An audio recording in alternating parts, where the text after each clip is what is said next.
Dr. Hoby Wedler, I am so excited to talk with you today on behalf of Come Over October. You're one of my favorite people to talk about wine with. Thank you, Karen. How are you? I'm good. So let me start out with a big question for you, which is why do you drink wine? So it's a fun story. To answer that question, as you know, I've been blind since birth, and I'm a PhD organic chemist and uh, love the culture of wine and people involved with it. And I just think it's such a wholesome nature. We think of wine sometimes as this austere beverage that is, hard to come by, maybe a little bit expensive. But when we get right down to literally the roots, wine is the salt of the earth, of the farmers who grow the grapes and the winemakers who produce the wine. Sometimes they're some of the same people. And for me, you might look at a painting and look at a beautiful sculpture and look at these forms of art that you see around you. But for me, my art forms are literature, the spoken word, poetry, etc., as well as food and drink. So I'll tell you a story Okay. about the first time that I tasted a premium wine from right at the border of Sonoma and Napa County. And I was poured a taste of Pride Mountain Vineyards 2001 Reserve Cabernet. And I remember it like it was yesterday. The date was August 4th. It was time with my partner's family. It was a beautiful time. And when I tasted this wine, Karen, I tasted so much color. I tasted so much flavor. And I knew at that instant that this is the closest I could get to understanding what a sighted person perceives when they look at a beautiful painting or a beautiful landscape in nature. There was so much going on for me that at that moment, and I was born and raised in Petaluma, California, which is in Sonoma County, and I've always had a love for things that are what I call hyper local, so things that happen right around me.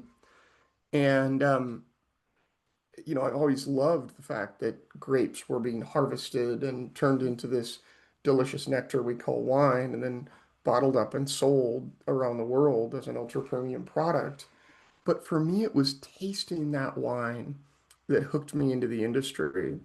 And that is when I decided, I've always been really into my palate and into describing flavor, aroma, and texture of whatever I taste. But it was at that moment on August 4th of 2004 that I had that aha moment and said, wine is my passion, among other things. But it sold me on wine. And from then on, for the past 21 years, I've just been exploring wine and exploring wine culture and just absolutely loving everything that I find and that I learn. You know, the other reason, I'm sorry I'm giving you a long answer to this question, but the other reason that I really enjoy wine is I feel like it's a constant education that you Mm. can never know everything about wine.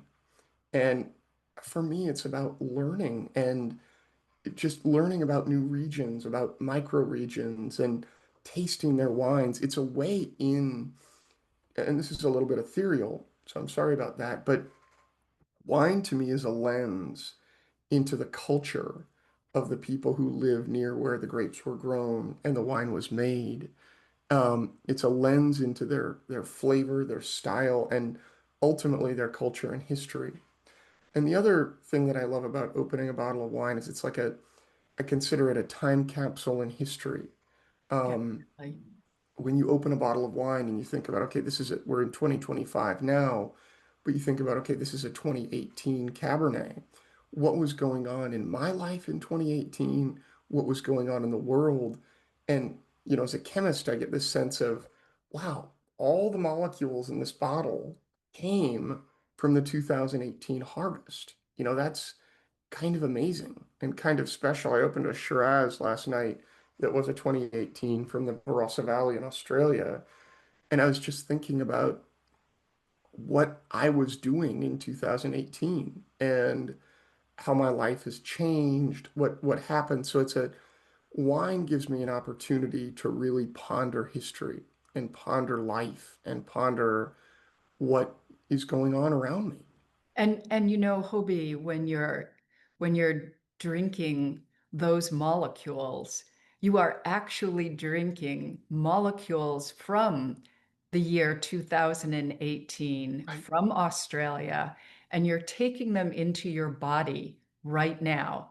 I Yeah, mean, it is such a metaphysical high in a it way, is. right? It It's is. a And it's head not trip. about, for me, Karen, and this is very important for me to say, wine is not about the alcohol content. It's not about getting buzzed or drunk or anything like that. It's about the culture and the way it sort of bends my mind to think about how it was formed, what it is, etc.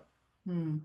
If you could, on that cultural note, Um, as you know, I mean, there's a lot of maybe worry, I can say, in the wine industry today for all kinds of reasons. If you could do, if you could be the culture czar of wine in America, Yeah. what would that look like? How would you change the current culture of wine in America? How would you expand it? I would say that wine is not scary. Wine is a part of life in so many cultures. So I have a company that I'm a partner of in Italy, and Italy is one of my favorite places in general, but one of my favorite places to drink wine because in Italy, wine is a a part of a meal. It's a part of culture. It's normal to sit down for lunch with a group of friends and have a glass of wine. And I notice young people drinking wine and enjoying wine on a daily basis. People much younger than myself, 20-year-olds. And when you go to the college cafe and at the University of Bologna, you get a plate of pasta and a glass of wine for lunch. And it's normal. It's not this, oh, you're drinking wine. Mhm. Um, I just think that the culture, if I was to define how I want to shape the wine culture in the United States, I think wine can be a little bit unapproachable here because it's a little bit more pricey. It's a little bit more of a premium, so I'd probably lower those prices a little bit as the economy allows and just get people excited about not the alcohol content, but the flavor, the Yeah. aroma. When you put your nose in a glass of wine and you smell what's going on there, how special is that? Yeah. And really try to tie it. I'm a sensory explorer by trade, and I've designed experiences for many, many years in the dark, which allow people to temporarily take away their eyesight, which they use to take in 85 to 90% of the information from their surroundings. And allow them to really engage in what's in the glass and in the conversation that we might have around what's in the glass and just make that wine truly special. And sometimes we drink wine on a Friday night here in the United States and we are at a party and we don't necessarily think about, Mhm. wow, what is this? What am I tasting here? And what our experiences do is they reset that.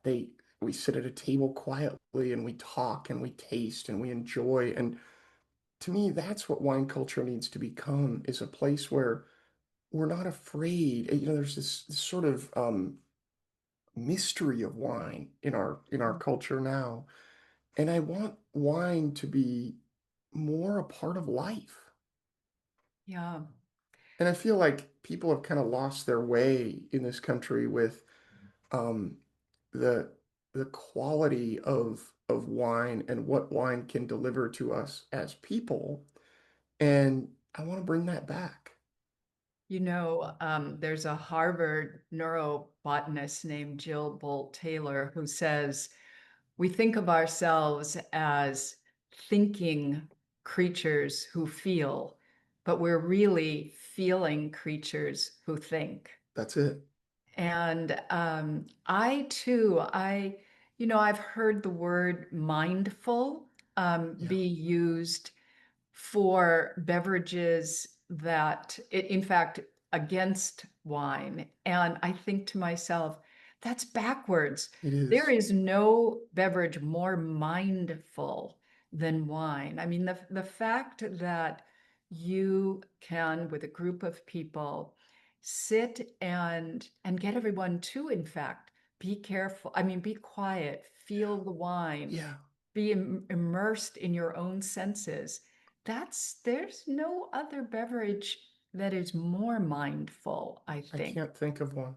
No, And it's what's quite interesting, Karen, amazing. is if you take a glass of wine from your home or, wherever you're enjoying it inside and you carry it just outside, I don't care where you are, if you're on your front porch, if you're on the balcony of your apartment, and smell it again and taste it again, the experiences change completely. And the way that we perceive it changes because our surroundings smell different. So to talk about mindfulness and wine, Mm. it makes us first we smell and we feel and we taste, and then we think about what we've just experienced. And in terms of that culture czar, if you want to call it that, I love that name. Um, I would just ask people to engage with wine more than they maybe have in the future and to let it move them. To me, wine is meditative. If I'm going to sit down and really think and really um, sort of, we have long days, all of us, and we're busy and we do things. If I'm going to sit down and really think and let my brain relax at the end of the day, I love to do that with a glass of wine. And the other thing for me, Karen, and my partner is that we don't eat out much. We cook our food, and that's by choice, not by necessity. And for me, having a glass of wine with my partner as we prepare a meal is the therapy that I need to really because it's mindful. And when you talk about the wine and what you're cooking and what you're doing, it just brings everything to fruition in such a primitive yet mindful way. Yes, I am so with you. Whenever anyone asks me why I drink wine, I think, I picture myself, I might be in my office right then, but I picture myself standing in my kitchen as I Yeah, do every night and having that glass of wine, which demarcates day from night. it does. It's sort of a punctuation mark on, it's a period on the day, and it's the opening sentence of the evening. Yeah, And especially when you're cooking, so you're surrounded by smells and textures and sort of the beauty of just feeding yourself and someone else is, I mean, I think it's one of the great pleasures of humankind it is. to eat and drink together. It It's is. yeah, it's And very it archetypal. lowers that social barrier and it brings us together. Wine I'm talking about in such a gorgeous way. Last night, I'll tell you a little story. I was drinking a beautiful Sauvignon Blanc that was a little bit older. It was from 2018 from Elman Family Vineyards in Napa, made by Eric Johnson. Just a delicious wine. And I was preparing a fried rice and sautéing some shiitake mushrooms.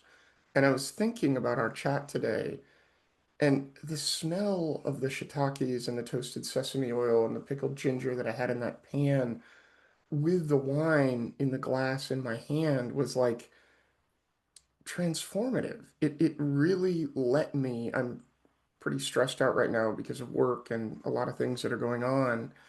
And it really let me say goodbye work, hello culture, hello evening, and let's embrace this moment so much. And it set the stage for my evening and just created this calming effect that was really powerful.